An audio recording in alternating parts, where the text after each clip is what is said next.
গাজায় ইসরায়েলি হামলায় সর্বস্ব হারিয়ে বাস্তুচ্যুত ২১ লাখ ফিলিস্তিনি। অস্থায়ী তাঁবুতে ১৬ লাখ মানুষ ঢুকছে তীব্র খাদ্য সংকটে।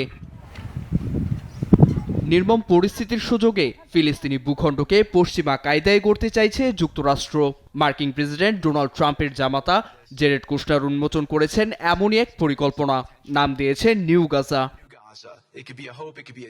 ৪ ভাগে বিভক্ত পরিকল্পনার প্রথম ধাপে হামাসের নিরস্ত্রীকরণ শেষে ৬ কোটি টন ধ্বংসাবশেষ ও মারণাস্ত্রের ৯০,০০০ টন স্তূপ সরানো হবে।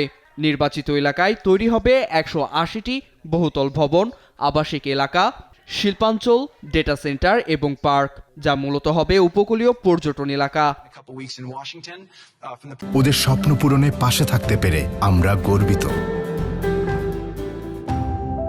ভূমধ্যসাগরের পূর্ব উপকূলের তীরে দাঁড়িয়ে থাকা গাজার উত্তর ও পূর্বে ইসরায়েল, দক্ষিণে মিশর, ৩ ভূখণ্ডের সংযোগস্থলে সমুদ্র বন্দর ও বিমানবন্দর তৈরির পরিকল্পনা করছে ওয়াশিংটন। ৩ পক্ষ সুবিধা পেলেও একছত্র আধিপত্য থাকবে তেল আবিবের, কারণ সেখানে নিউ রাফা নামে নির্মিত এলাকায় থাকবে ইসরায়েলি ঘাঁটি। সেখানে আবার ১ লাখ স্থায়ী বসতি, ২০০ শিক্ষা প্রতিষ্ঠান ও ৭৫টি স্বাস্থ্যকেন্দ্র তৈরির পরিকল্পনা আছে, যা বাস্তবায়নে কাজ চালু হয়েছে বলেও জানান কুশনার। পুনর্নির্মাণ প্রক্রিয়া রাফা সীমান্ত থেকে শুরু করে দক্ষিণ গাজার দিকে অগ্রসর হবে। নিরাপত্তা ও নিরস্ত্রীকরণ নিশ্চিত করে প্রেসিডেন্ট ট্রাম্প বিনিয়োগকারীদের নাম ঘোষণা করবেন।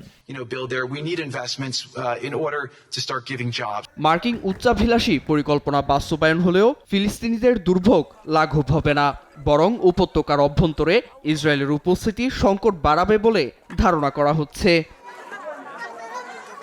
নীরব দাস, নিউজ 24।